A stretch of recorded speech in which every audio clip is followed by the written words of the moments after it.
Hi ಎಲ್ರಿಗೂ ನಮಸ್ಕಾರ. ಎಲ್ಲರೂ ಹೇಗಿದ್ದೀರಾ? Welcome back to my channel. So ನೋಡಿ, ನೆನ್ನೆ ರಾತ್ರಿ ಈ ಥರ ಕೋನ್ ಹಾಕ್ಕೊಂಡು ಮಲ್ಕೊಂಡಿದ್ವಿ. ಸೊ ಬೆಳಗ್ಗೆ ಎದ್ದು ತೊಳ್ಕೊಂಡ್ರೆ ಎಷ್ಟು ಚೆನ್ನಾಗಿ ರೆಡ್ಡಾಗಿ ಆಗ್ಬಿಟ್ಟಿದೆ. ತುಂಬಾ ಚೆನ್ನಾಗಾಗಿತ್ತು. ಸೊ ಡಿಸೈನ್ ಎಲ್ಲ ಏನೂ ಹಾಕ್ಕೊಂಡಿಲ್ಲ, ಸಿಂಪಲ್ಲಾಗಿ ಈ ಥರ ಹಾಕ್ಕೊಂಡಿದ್ವಿ ಅಷ್ಟೇ. ನಾನು ಮತ್ತು ನಮ್ಮ ನೀವು ಇಬ್ಬರೂ ಹಾಕ್ಕೊಂಡಿದ್ವಿ.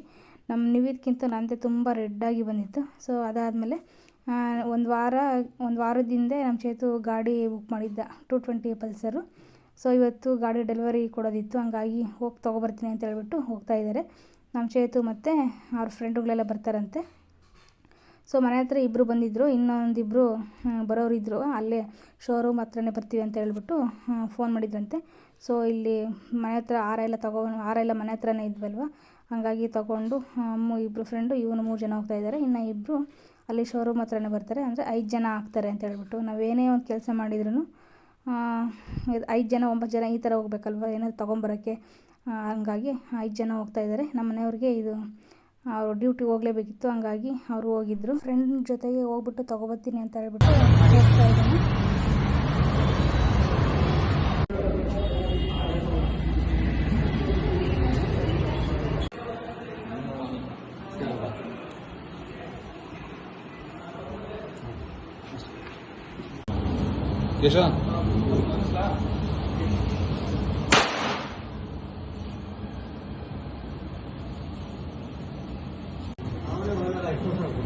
ಬಜೆಟ್ ಕಮ್ಮಿ ನೀನು ನಡೆಸ್ತಾ ಇದ್ದೀವಿ.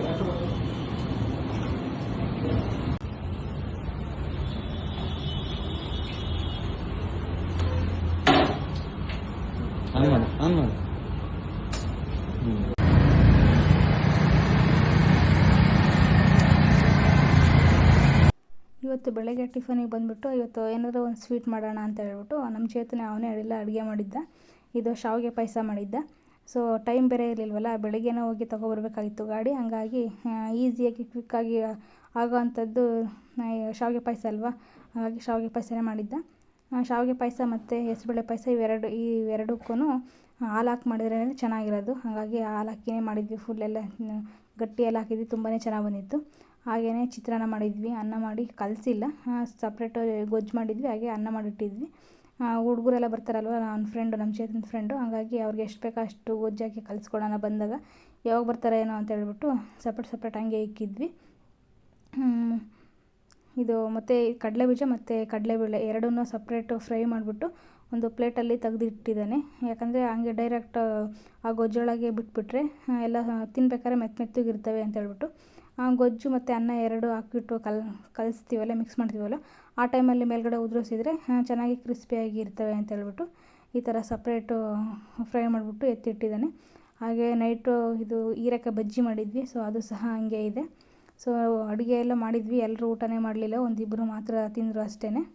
ಮನೆ ಹತ್ರ ಬಂದಿದ್ರಲ್ವ, ಅವ್ರು ಮಾತ್ರ ಒಂದಿಬ್ಬರು ತಿಂದರು. ಆಮೇಲೆ ಗಾಡಿ ತೊಗೊಬಂದಮೇಲೆ ಮತ್ತು ಅವರೇನು ಊಟ ಮಾಡಲಿಲ್ಲ, ಅವರು ನಾನ್ ವೆಜ್ ಬೇಕು ಅಂತ ಹೇಳ್ಬಿಟ್ಟು ಡಾಬಾಕ್ಕೆ ಕರ್ಕೊಂಡು ಹೋದರು.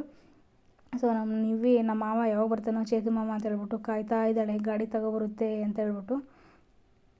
ಇಲ್ಲಿ ಬಿಲ್ಡಿಂಗ್ ರೆಡಿ ಮಾಡ್ತಾ ಇರೋದ್ರಿಂದ ಫುಲ್ ಹಂಗೆ ಡೈರೆಕ್ಟೆಲ್ಲ ವೀಡಿಯೋ ಹಾಕೋದಕ್ಕಾಗೋದಿಲ್ಲ, ವಾಯ್ಸ್ ಓವರ್ ಕೊಡಲೇಬೇಕು, ಫುಲ್ಲು ಸೌಂಡು, ಹಂಗಾಗಿ ಎಲ್ಲ ವಾಯ್ಸ್ ಓವರ್ ಕೊಡ್ತಾಯಿದ್ದೀನಿ. ಜಾಸ್ತಿ ಏನು ಲೆಂತಿಯಾಗಿಲ್ಲ ವೀಡಿಯೋ, ಸ್ವಲ್ಪ ಚಿಕ್ಕದಾಗೇ ಇದೆ. ಸೊ ಅದನ್ನೇ ಎಡಿಟ್ ಮಾಡಿಬಿಟ್ಟು ಹಾಕ್ತಾಯಿದ್ದೀನಿ. ಸೊ ನೋಡಿ, ಎಲ್ಲರೂ ಹೋಗ್ಬಿಟ್ಟು ಗಾಡಿ ತೊಗೊಬಂದರು. ಅಲ್ಲೇ ಇನ್ನೂ ಏನು ಪೂಜೆ ಏನು ಮಾಡಿಸಿರಲಿಲ್ಲ, ಇದು ವೀಡಿಯೋಗೋಸ್ಕರ ಅಲ್ಲಿ ಹಾರ ಹಾಕ್ಬಿಟ್ಟು ಎಲ್ಲ ತೊಗೊಬಂದಿದ್ದಾರೆ. ಇನ್ನು ದೇವಸ್ಥಾನಕ್ಕೆ ಸಾಯಂಕಾಲ ಹೋಗ್ಬಿಟ್ಟು ಪೂಜೆ ಮಾಡಿಸ್ಕೊಂಡು ಬರಬೇಕು. ಅಂದರೆ ಇನ್ಸ್ಟಾಗ್ರಾಮ್ಗೆ ಈ ಥರದಕ್ಕೆಲ್ಲ ರೀಲ್ಸ್ ಮಾಡಿಬಿಟ್ಟು ಹಾಕೋಣ ಅಂತ ಹೇಳ್ಬಿಟ್ಟು ಅಲ್ಲಿ ವೀಡಿಯೋಗೋಸ್ಕರ ಹಾರ ಎಲ್ಲ ಹಾಕಿದ್ರು. ಸಾಯಂಕಾಲ ಹೋಗಿ ಇದು ಗಣೇಶನ ದೇವಸ್ಥಾನದ ಹತ್ರ ಪೂಜೆ ಮಾಡಿಸ್ಕೊಬತ್ತೀನಿ ಅಂತ ಹೇಳ್ದ. ಸಾಯಂಕಾಲ ಸಹ ಮಾಡಿಸ್ಕೊಬಂದಿದ್ದೆ, ತುಂಬ ಚೆನ್ನಾಗಿ ಪೂಜೆ ಮಾಡಿಕೊಟ್ರು ಅಂತ ಹೇಳ್ತಾ ಇದ್ದ. ಅವನು ತುಂಬ ದಿನದಿಂದ ತೊಗೋಬೇಕು ಗಾಡಿ ಅಂತ ಇದ್ದ, ಆದರೆ ಹಳೆ ಗಾಡಿ ಇತ್ತು, ಹಾಗಾಗಿ ಅದನ್ನೇ ಯೂಸ್ ಮಾಡು, ಅದು ಚೆನ್ನಾಗೈತೆ, ತೊಗೊಂಬಂತೆ ಅಂತ ಹೇಳ್ಬಿಟ್ಟು ನೆಕ್ಸ್ಟ್ ತಿಂಗಳು ಅಂತ ಮುಂದಕ್ಕೆ ಹಾಕ್ತಾನೇ ಇದ್ವಿ. ಸೊ ಫೈನಲಿ ಗಾಡಿ ತೊಗೊಂಡು ಬಂದಿದ್ದಾನೆ, ತುಂಬಾ ಚೆನ್ನಾಗಿದೆ ಗಾಡಿ ಅಂತೂ. ಅವನ ಫ್ರೆಂಡ್ಸ್ಗಳು ಮನೆ ಒಳಗಡೆ ಬಂದಿದ್ದೆಲ್ಲ ಏನು ವೀಡಿಯೋ ಮಾಡ್ಕೊಂಡಿರಲಿಲ್ಲ, ಕೆಳಗಡೆ ನಿಂತ್ಕೊಂಡೆಲ್ಲ ಮಾತಾಡ್ತಾಯಿದ್ರು, ಗಾಡಿನೆಲ್ಲ ಚೆಕ್ ಮಾಡ್ತಾಯಿದ್ರು ಹೆಂಗಿದೆ ಏನು ಅಂತ ಹೇಳ್ಬಿಟ್ಟು. ಅವಾಗ ಒಂದು ಕ್ಲಿಪ್ಪಿಂಗ್ಸ್ ತೊಗೊಂಡಿದ್ದೆ, ಹಂಗಾಗಿ ಅದನ್ನೇ ಶೇರ್ ಮಾಡ್ಕೊತಾ ಇದ್ದೀನಿ. ಹೊಸ ಗಾಡಿ ತೊಗೊಂಡಿದ್ದಾನಲ್ವ, ಹಂಗಾಗಿ ಎಲ್ಲರೂ ಪಾರ್ಟಿ ಕೊಡಿಸು ಅಂತ ಕೇಳ್ತಾಯಿದ್ರಂತೆ. ಹಂಗಾಗಿ ಮನೆ ಹತ್ರ ಬಂದು ಮನೆ ಒಳಗಡೆ ಒಂದು ಅರ್ಧ ಗಂಟೆ ಇದ್ರು ಅಷ್ಟೇ. ಆಮೇಲೆ ಡಾಬಾಕ್ಕೆ ಕರ್ಕೊಂಡು ಹೋದರು. ಹೋಗಿ ಚೆನ್ನಾಗಿ ನಾನ್ ವೆಜ್ ಎಲ್ಲ ತಿಂದ್ಕೊಂಡು ಸಾಯಂಕಾಲ ಬಂದರು. ನಮ್ಮ ಮನೆಯವರಂತೂ ಇವತ್ತು ಡ್ಯೂಟಿಗೆ ಹೋಗಿದ್ರು, ಏನೋ ಇಂಪಾರ್ಟೆಂಟ್ ಮೀಟಿಂಗ್ ಇದೆ ಅಂತ ಹೇಳ್ಬಿಟ್ಟು. ಅವರು ಬೆಳಗ್ಗೆ ಹೋದರು, ಸಾಯಂಕಾಲ ಆಲ್ರೆಡಿ ನೈಟೇ ಆಗೋಯ್ತು, 9 ಗಂಟೆ ಆಗಿತ್ತು. ಆ ಟೈಮಲ್ಲಿ ಬಂದರು. ನಾನು ಮತ್ತು ನಮ್ಮ ನೀವು ಇಬ್ಬರೇ ಇದ್ದಿದ್ದು. ಅವನು ಫುಲ್ ಡೇ ಬರೀ ಗಾಡಿ ತೊಗೊಬಂದಿದ್ದು, ನಾನ್ ವೆಜ್ ನಿದ್ದೆ ಆಯಿತು. ಏನಮ್ಮದು ಯಾವ ತೋರ್ಸು ತಗೊಂಬ. ಚೇತನ್ ಕುಮಾರ್ ಜಿಜಿ ಅಂತ ಐತೆ, ಏನೋ ಗೊತ್ತಿಲ್ಲ.